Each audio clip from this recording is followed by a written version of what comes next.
ನಿನ್ನೆ ತಾನೇ ಡಿ.ಕೆ. ಶಿವಕುಮಾರ್ ನೇರವಾದಂಥ ಒಂದು ಎಚ್ಚರಿಕೆಯನ್ನು ಕೊಟ್ಟಿದ್ರು. ಯಾರ್ಯಾರು ಅನಗತ್ಯ ಹೇಳಿಕೆ ನೀಡ್ತಾರೆ ಅಂಥವರಿಗೆ ನೋಟಿಸ್ ಕೊಡ್ತೀನಿ ಅನ್ನುವಂಥ ಮಾತನ್ನು ನೇರವಾಗಿಯೇ ಹೇಳಿದರು. ಅನಗತ್ಯ ಹೇಳಿಕೆ ನೀಡಿದರೆ ನೋಟಿಸ್ ನೀಡೋ ವಿಚಾರಕ್ಕೆ ಸಂಬಂಧಪಟ್ಟಂತೆ ಕೆಪಿಸಿಸಿ ಅಧ್ಯಕ್ಷರ ಹೇಳಿಕೆಗೆ ಈಗ ಪರಮೇಶ್ವರ್ ಪ್ರತಿಕ್ರಿಯೆ ಕೊಟ್ಟಿದ್ದಾರೆ. ಗೃಹ ಸಚಿವರಾಗಿರುವಂಥ ಹಾಗೂ ಮಾಜಿ ಕೆಪಿಸಿಸಿ ಅಧ್ಯಕ್ಷರಾಗಿರುವಂಥ ಪರಮೇಶ್ವರ್ ಹೇಳ್ತಾ ಇದ್ದಾರೆ, ನೋಟಿಸ್ ವಿಚಾರ ಪಕ್ಷದ ಅಧ್ಯಕ್ಷರ ತೀರ್ಮಾನಕ್ಕೆ ಬಿಟ್ಟಿದ್ದು. ಪಕ್ಷದ ಅಧ್ಯಕ್ಷರು ಹೇಳಿದರೆ ನಾವೆಲ್ಲರೂ ಕೇಳಬೇಕಾಗತ್ತೆ ಅನ್ನುವಂಥ ಮಾತನ್ನು ಈಗ ಪರಮೇಶ್ವರ್ ಅವರು ಹೇಳ್ತಾ ಇದ್ದಾರೆ. ಶಿಸ್ತು ಉಲ್ಲಂಘಿಸಿದವರನ್ನ ಕರೆದು ಅಧ್ಯಕ್ಷರು ಮಾತನಾಡಬೇಕು. ಯಾರ್ಯಾರು ಶಿಸ್ತು ಉಲ್ಲಂಘನೆ ಮಾಡಿರ್ತಾರೆ ಅವರನ್ನ ಕರೆದು ಅಧ್ಯಕ್ಷರು ಮಾತನಾಡಬೇಕು. ನೋಟಿಸ್ ಕೊಡೋದು ಬಿಡೋದು ಅಧ್ಯಕ್ಷರಿಗೆ ಬಿಟ್ಟಿದ್ದು ಅನ್ನುವಂಥ ಮಾತನ್ನ ಈಗ ಪರಮೇಶ್ವರ್ ಹೇಳ್ತಾ ಇದ್ದಾರೆ. ಅವರು ಅಧ್ಯಕ್ಷರಿಗೆ ಬಿಟ್ಟಿದ್ದದು.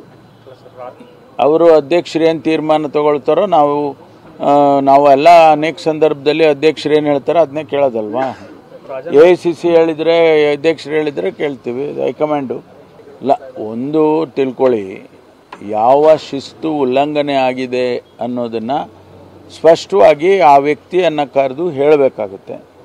ಆನಂತರ ಮುಂದಿನ ಬೆಳವಣಿಗೆ ಅಧ್ಯಕ್ಷರಿಗೆ ಬಿಟ್ಟಿರೋದು, ಯಾವ ರೀತಿ ಹ್ಯಾಂಡಲ್ ಮಾಡಬೇಕು ಅನ್ನೋದನ್ನು ನಾವು ಹೇಳೋಕ್ಕಾಗುತ್ತಾ. ಇನ್ನು ಡಿ.ಕೆ.ಶಿಗೆ ಸಿಎಂ ಪಟ್ಟ ಬಿಟ್ಕೊಡ್ಬೇಕು ಅಂತ ಶ್ರೀಗಳು ಹೇಳಿಕೆಯನ್ನು ಕೊಟ್ಟಿದ್ದಕ್ಕೆ ಸಂಬಂಧಪಟ್ಟಂತೆ ಈಗ ಶ್ರೀಗಳ ವಿರುದ್ಧವೇ ಆಕ್ರೋಶ ವ್ಯಕ್ತವಾಗ್ತಾ ಇದೆ. ಇನ್ಫ್ಯಾಕ್ಟ್ ಸಿದ್ದರಾಮಯ್ಯನವರು ಮುಖ್ಯಮಂತ್ರಿ ಸ್ಥಾನವನ್ನು ಡಿ.ಕೆ. ಶಿವಕುಮಾರ್ಗೆ ಬಿಟ್ಕೊಡ್ಬೇಕು ಅಂತ ಚಂದ್ರಶೇಖರ್ ಸ್ವಾಮೀಜಿ ಹೇಳಿದರು. ಈಗ ಸಿದ್ದರಾಮಯ್ಯನವರ ಬೆಂಬಲಕ್ಕೆ ನಿಂತ ಶಾಸಕ ನರೇಂದ್ರ ಸ್ವಾಮಿ ಸಿಎಂ ಬದಲಾವಣೆ ವಿಚಾರವನ್ನು ಹೈಕಮಾಂಡ್ ತೀರ್ಮಾನ ಮಾಡುತ್ತೆ ಅನ್ನುವಂಥ ಮಾತನ್ನು ಈಗ ನರೇಂದ್ರ ಸ್ವಾಮಿ ಅವರು ನೇರವಾಗಿ ಹೇಳ್ತಿದ್ದಾರೆ.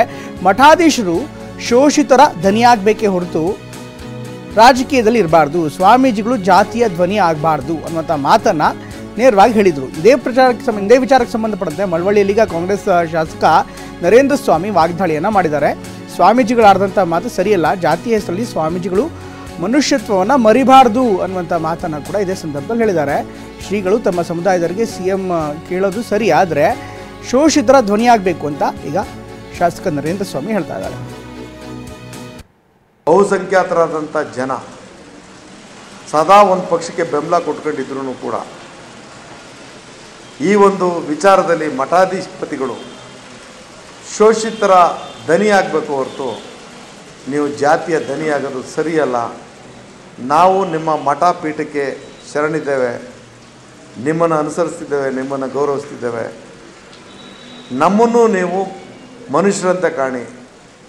ಸಮಾಜ ಜಾತಿ ಅನ್ನೋ ಹೆಸರಿನಲ್ಲಿ ಮಠ ಮತ್ತು ಪೀಠಾಧಿಪತಿಗಳು ಮನುಷ್ಯತ್ವವನ್ನು ಕೊಲ್ಲುವಂಥ ಕೆಲಸಕ್ಕೆ ಹೋಗಬೇಡಿ ಅನ್ನೋಂಥ ಮನವಿ ಮಾಡ್ತೀನಿ ನಾನು. ಯಾಕಂದರೆ ನಾನು ಒಬ್ಬ ಶೋಷಿತ ವರ್ಗದ ಅತ್ಯಂತ ಅಸ್ಪೃಶ್ಯ ಸಮಾಜದ ಒಬ್ಬ ಪ್ರತಿನಿಧಿಯಾಗಿ ನೋವನ್ನು ಹಂಚ್ಕೊತಾ ಇದ್ದೇನೆ ಹೊರತು ಈ ದೇಶದಲ್ಲಿ ಈ ಆಧಾರದ ಮೇಲೆ ಅಧಿಕಾರ ಮತ್ತು ನಾಯಕತ್ವವನ್ನು ಘೋಷಣೆ ಮಾಡೋದು ತಪ್ಪು.